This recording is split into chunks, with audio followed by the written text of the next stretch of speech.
Local 4 News First at 4 starts now. A man's in the hospital right now, and that tops our news at this hour. A lawsuit against the city of Dearborn Heights and Dearborn Heights police is topping our news at this hour. We're going to take a closer dive into that lawsuit. So let's take a look right now in terms of the latest developments. Erica Erickson is working this case. There's been a lot of attention to Dearborn Heights and what this lawsuit entails. Erica, tell us a little bit more of what the latest is today. Well, the allegations inside this lawsuit, they're incredibly disturbing, but Michigan State Police now looking into the possible criminal side of all of this. An attorney for those two officers making those claims says those officers are humiliated, they're distraught, they've got a lot of trauma from all of this. Now, inside the lawsuit, just filed in the last 24 hours, Dearborn Heights police officers Maxwell Bearden and Hashim Zryan say they were not just sexually harassed, but also sexually assaulted by their former sergeant Jordan Dotter and then retaliated against from 2021 to 2022. John Marco, their attorney, says much of the abuse happened at the police department, in the ex-sergeant's office, and in the basement. It allegedly began with explicit text messages, but then the sergeant, again, according to the officers, demanded new photos, oral sex, and then even recorded those alleged assaults and then threatened them if he told anyone.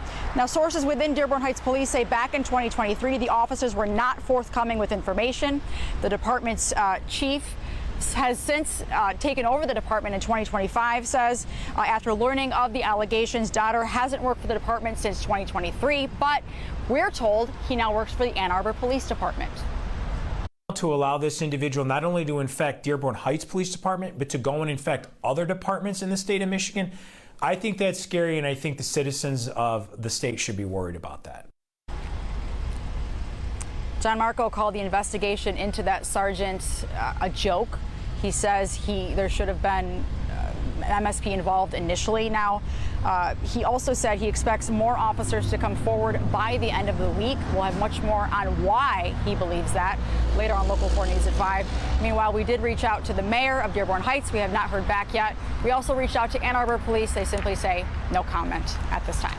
Reporting live, Erica Erickson, Local 4. Story continues to develop. All right. Thanks, Erica.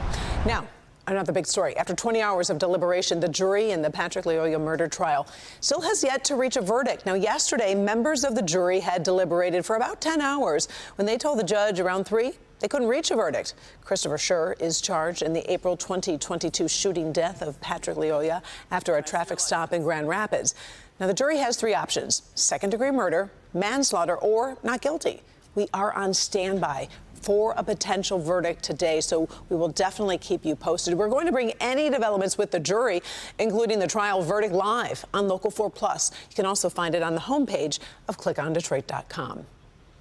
All right, take a look. College of Cardinals retired for the night after putting in the first vote for who will be the next pope. 60 minutes ago, we saw the results of the first vote. You can see that black smoke coming out, which means no conclusive results yet. Each round of voting should take 90 minutes to 2 hours. The next vote happens at 4:30 in the morning.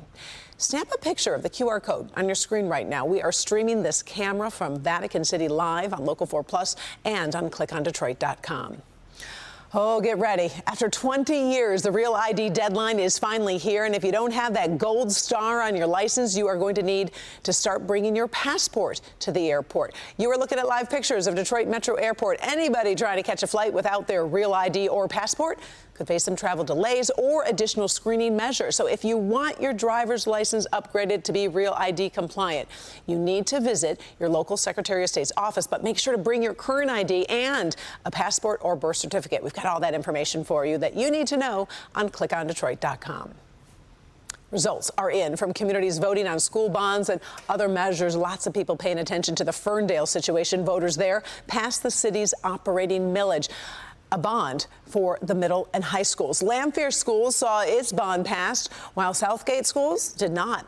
Now, Clawson will have 6 members on its city council come fall. Moving to Mount Clemens, voters rejected the nearly $92 million school bond. That would have funded renovations, infrastructure, upgrades, and safety improvements. Mackinac Island's mayor, Margaret Dowd, will stay in office at 82 years old. She has been mayor for 50 years. Mayor Dowd may also hit a national record for most elections won by a sitting mayor. Federal Reserve, I should say, has kept interest rates at 4.3% despite pressure from President Trump to lower borrowing costs. The central bank warned that uncertainty in the economy has grown, with risks of both inflation and unemployment increasing. The tariffs on imports are raising prices and could lead to job losses, making it harder for the Fed to stabilize the economy. This marks the third straight meeting with rates held steady. Governor Gretchen Whitmer is sounding the alarm over federal Medicaid cuts. Right now, 2.6 million people are covered by Medicaid in Michigan, and that includes children and seniors, also people with disabilities. Whitmer says proposed cuts could end health coverage for more than 700,000 Michiganders. The cuts would strain hospitals, raise costs, and also damage the state's economy, putting vital services at risk. Governor Whitmer and Lieutenant Governor Gilchrist are calling on Michigan Republicans to reject these cuts and protect access to care. A man is in the hospital right now after police say he was shot during an argument over a girl. This happened on the city's west side. It was about 11 o'clock this morning. The victim was sitting in his car at a car wash on Grand River when a man came up to him. Police say the two began arguing. The situation escalated. We're told the suspect pulled out a gun, fired 6 shots, hitting the victim in the abdomen and the arm. Police say this all could have been avoided. This was an isolated incident. This was over a girl, I'm told, a dispute over a young lady. And I believe we have everything we need at this point. I believe that this was a shortness of conflict resolution. This could have been resolved with some conflict resolution. Talk it out. The suspect is under arrest right now. No word on any charges. Police say he shot himself in the hand during the fight. The victim is listed in critical condition in the hospital this afternoon. Okay, more than $10,000 worth of drugs are off the streets today, and that is thanks to Detroit police. Take a look at the stash. We're talking about cocaine, marijuana, pills, 11 guns, and 8.8 grams of fentanyl. To put all of this into perspective, just 2 milligrams of fentanyl is enough to kill one person. So that is equal to a few grains of table salt. Right here, that is enough to kill 4,400 people. Police found it when they were searching 2 homes on Detroit's west side. One was over on Yosemite Street and one was over on Humer Street. Police say they made 2 felony arrests, 10 misdemeanor arrests. No word on any charges right now. Live look at Campus Martius this afternoon. Many people are outside enjoying the gorgeous weather. Let's send it over to Ron Hilliard. He's tracking those warm temps for us. Good afternoon, Ron. Good afternoon to you, Karen. Whether you're at the park or by the water, it is a stunning and great day to do so. We are looking into Belleville right now. It is comfortable. Many of us getting into the 70s this afternoon, with 76 coming in Belleville and in Detroit. Pontiac, we're at 73. Adrian, 74.